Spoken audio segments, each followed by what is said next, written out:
Shalom keluarga damai. Puji Tuhan kita dapat berjumpa kembali dalam Samas edisi 21 Mei 2025 ini. Sebelum bersama merenungkan firman Tuhan, marilah kita berdoa. Ya Tuhan, kami bersyukur atas anugerah kehidupan dan hari yang baru yang Tuhan berikan. Tuntun kami ya Tuhan ketika kami membaca dan merenungkan firman Tuhan, serta supaya kami pun bisa melakukannya dalam hidup ini. Di dalam nama Tuhan Yesus kami memohon. Amin. Keluarga damai, bacaan kita pada hari ini terambil dari 1 Samuel pasal 18 ayat yang pertama sampai dengan yang keempat. 1 Samuel pasal 18 ayat yang pertama sampai dengan yang keempat demikian. Ketika Daud selesai berbicara dengan Saul, berpadulah hati Yonatan dengan hati Daud. Yonatan mengasihi dia seperti dirinya sendiri. Pada hari itu Saul membawa dia dan tidak membiarkannya pulang ke rumah ayahnya. Yonatan mengikat perjanjian dengan Daud karena ia mengasihi dia seperti dirinya sendiri. Yonatan menanggalkan jubah yang dipakainya dan memberikannya kepada Daud. Juga baju perangnya, bahkan pedangnya, panahnya, dan ikat pinggangnya. Demikian bacaan kita pada hari ini. Keluarga damai, pernahkah Anda merasa bahwa ada orang-orang dalam hidup ini yang tidak perlu banyak bicara, tapi kehadirannya itu sudah cukup begitu membuat kita merasa bisa lebih dimengerti, merasa lebih nyaman. Nah, itu adalah suatu tanda kekuatan dari sebuah pertemanan yang sejati. Dan dalam istilah Yunani disebut philia. Kasih philia berkaitan dengan kasih dalam sebuah persahabatan atau kasih persaudaraan.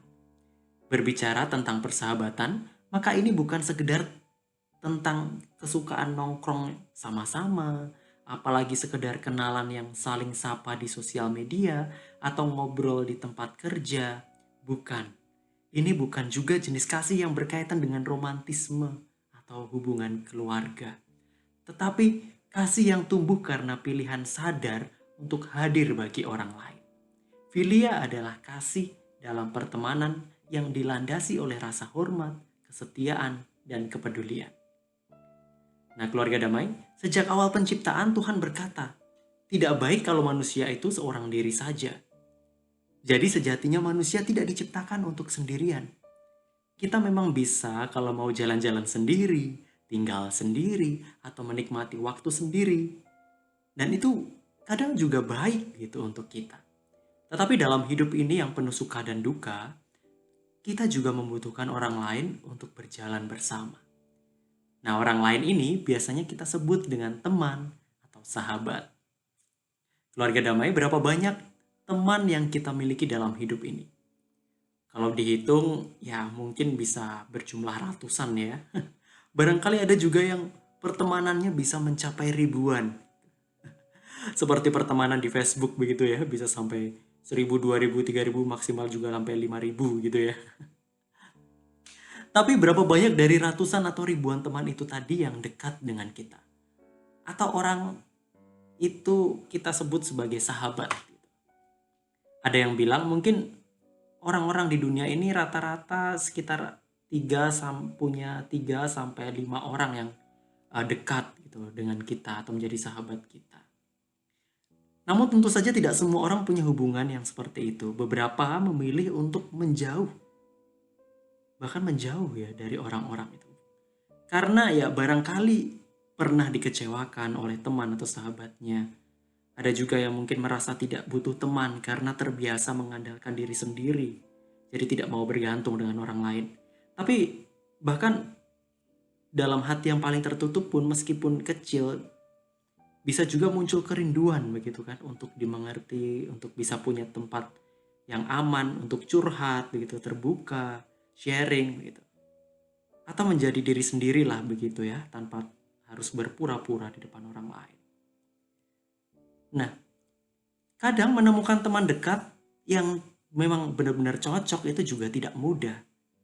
Mungkin karena faktor karakter yang berbeda atau kesukaan manusia yang memang sangat beragam. Mungkin juga karena lingkungan sosialnya seperti misalnya tempat kerja atau di kelas yang ternyata mempunyai budaya atau nilai-nilai yang berbeda dengan kita. Jadi orang-orangnya jadi sulit gitu ya untuk kita bisa cocok begitu. Nah, akhirnya belum tentu semuanya bisa cocok dengan kita. Yang kita juga bisa nyambung begitu ketika berbicara, bercanda, atau bertukar pikiran. Keluarga damai, Alkitab memberi kita satu contoh persahabatan yang sangat kuat, yaitu kisah Daud dan Yonatan yang telah kita baca. Bayangkan, Daud adalah seorang anak muda biasa, seorang gembala gitu ya dulunya, yang tiba-tiba menjadi pahlawan setelah mengalahkan Goliat. Tetapi Yonatan adalah seorang pangeran, anak dari Raja Saul. Secara manusiawi harusnya ya mereka bisa menjadi musuh ketika Daud ini semakin naik daun, dan tentu saja Daud bisa menjadi ancaman bagi tahta yang seharusnya diwarisi oleh Yonatan. Tapi yang terjadi justru sebaliknya. Mereka justru dicatat di sana bahwa jiwa Yonatan berpaut pada jiwa Daud dan Yonatan mengasihi dia seperti dirinya sendiri. Kasih ini bukan sekedar simpati sesaat gitu ya. Tetapi Yonatan sampai memberikan jubah dan senjatanya, yang mana ini adalah simbol statusnya sebagai pangeran, dan diberikan kepada Daud. Ini bukan tindakan yang kecil itu dan mudah dilakukan begitu saja. Ini adalah sebuah simbol bahwa Yonatan rela melepaskan haknya, bahkan masa depannya demi sahabatnya Daud.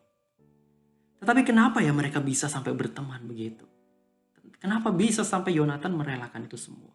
Nah, saya mencoba untuk berpikir dan mencari tahu begitu tentang membaca di cerita sebelumnya, dan saya menemukan begitu, mungkin ini bisa jadi titik awal di mana Yonatan itu merasa bahwa Daud ini bisa menjadi teman yang cocok buat dirinya.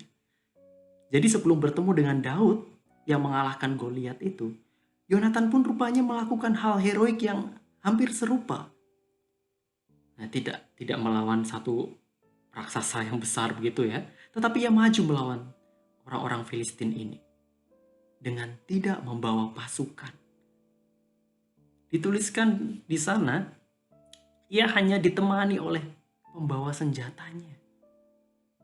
Nah, di dalam situasi itu, Yonatan menaruh percaya dan harap penuh kepada Tuhan. Sehingga akhirnya orang Israel mendapatkan kemenangan. Nampaknya Yonatan melihat iman yang sama juga dalam diri Daud. Ketika ia melihat bagaimana Daud ini berani menunjukkan imannya kepada orang-orang Israel yang sedang ketakutan. Dan juga kepada Goliat yang menantang dengan lantang. Ia melihat keberanian yang sama, iman yang sama, dan kerelaan yang sama untuk meletakkan hidup dan kuasa Tuhan. Hidupnya di dalam kuasa Tuhan. Demi orang-orang lain. Demi bangsanya. Bahkan Daud juga tidak rela begitu Tuhan diejek begitu ya. Dicemooh oleh Goliat. Nah, mungkin karena itulah Yonatan merasa Daud ini cocok banget untuk dijadikan temannya. Nah, pertemanan mereka pun ini diuji, terutama ketika Saul ayah Yonatan ingin membunuh Daud, tetapi Yonatan tidak tinggal diam. Ia mempertaruhkan keselamatannya sendiri untuk memperingatkan Daud dan bahkan membela Daud di hadapan ayahnya sendiri. Dan saat mereka harus berpisah, mereka pun menangis bersama. Daud bahkan menangis lebih keras. Itulah kasih filia. Kasih yang mengikat dua jiwa yang bukan karena untuk saling mencari keuntungan, tetapi karena ketulusan. Yonatan tahu apa yang benar dan ia memilih untuk tetap mengasihi, meski itu berarti harus kehilangan banyak hal yang harusnya dia bisa nikmati.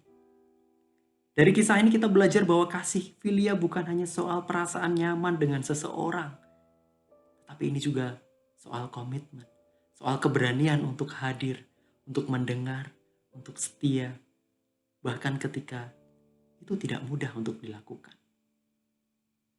Untuk mengasihi seperti dirinya sendiri. Ini adalah sebuah kalimat yang diucap berulang dalam cerita tentang Daud dan Yonatan ini. Keluarga damai, mungkin saat ini kita juga sedang dalam masa sepi, atau merasa tidak punya teman, atau belum bertemu teman yang benar-benar bisa mengerti kita, atau yang cocok dengan kita. Tetapi bukan berarti kita harus putus asa dan kemudian menjalani hidup tanpa peduli orang lain. Sebaliknya, kita bisa tetap menjadi pribadi yang membawa kasih filia itu untuk orang di sekitar kita.